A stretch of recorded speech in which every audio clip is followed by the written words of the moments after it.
Stop pleasing people to gain favor. Just say this phrase. Benefactors will line up. Here's something nobody warns you about.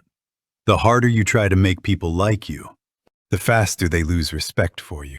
You volunteer for things you don't really want to do, just to seem helpful, just to seem agreeable, just to stay in their good graces. You laugh a little louder at jokes that aren't that funny.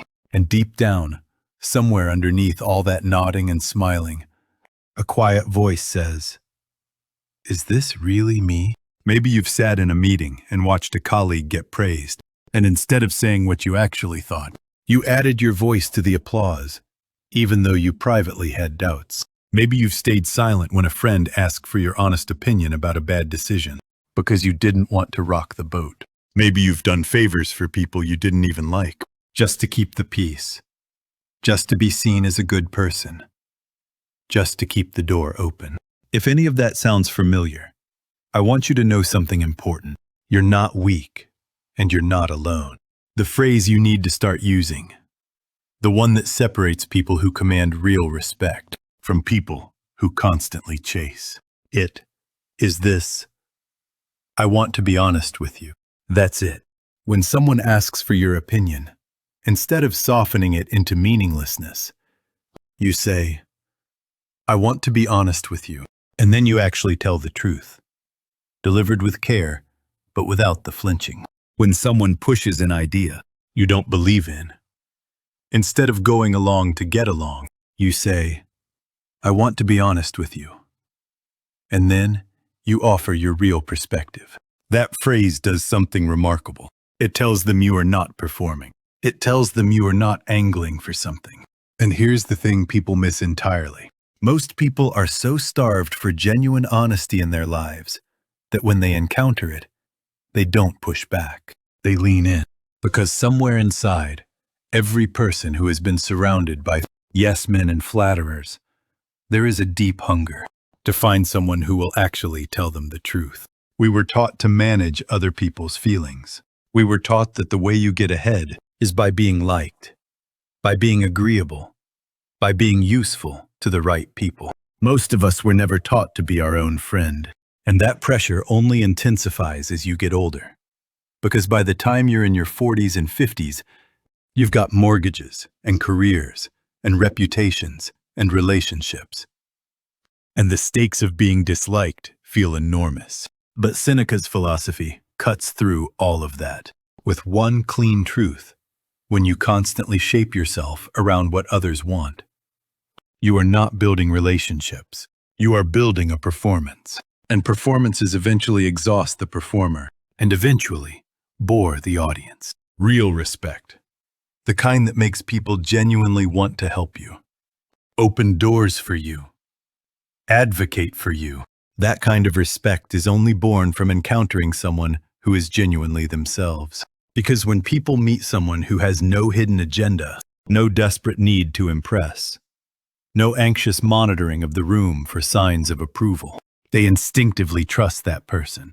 And trust, as Seneca knew, is the actual currency of a meaningful life. Let me give you a concrete example you'll recognize immediately. Think about the coworker in your office, or maybe in your industry, who everyone says is a really nice guy, or so sweet, or always willing to help. And yet, somehow, this person never gets promoted. They're liked in the way that a comfortable piece of furniture is liked. People appreciate them, but they don't think about them as leaders. They don't think about them as someone to call when things get serious.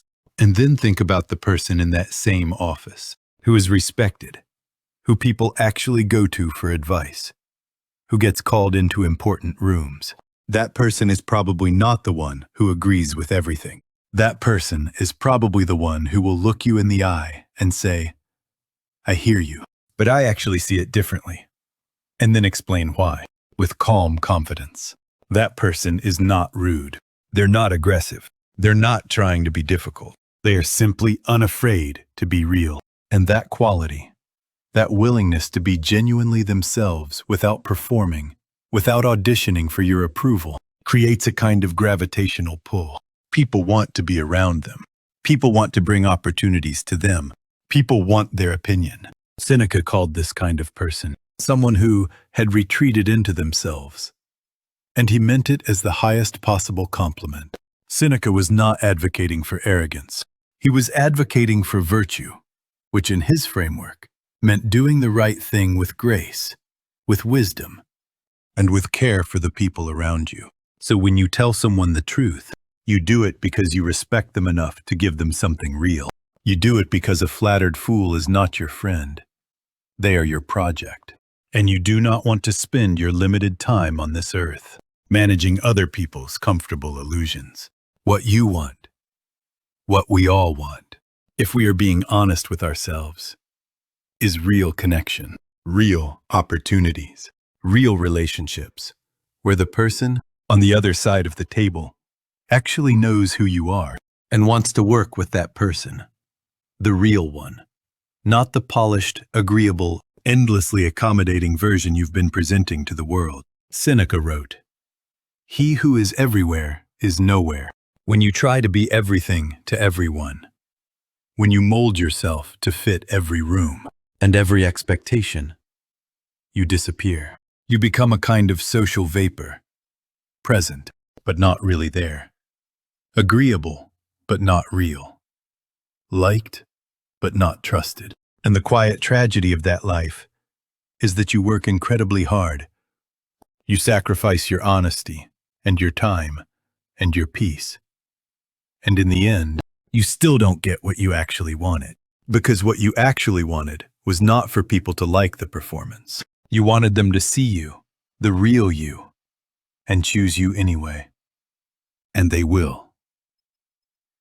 They will choose you, seek you out, advocate for you, open doors for you, once you stop hiding behind the performance and simply show up as yourself. The phrase, "I want to be honest with you," is your way of stepping out from behind the curtain. It is your announcement, quiet and dignified, that you are done auditioning, that you know your own value, that you are not here to manage feelings.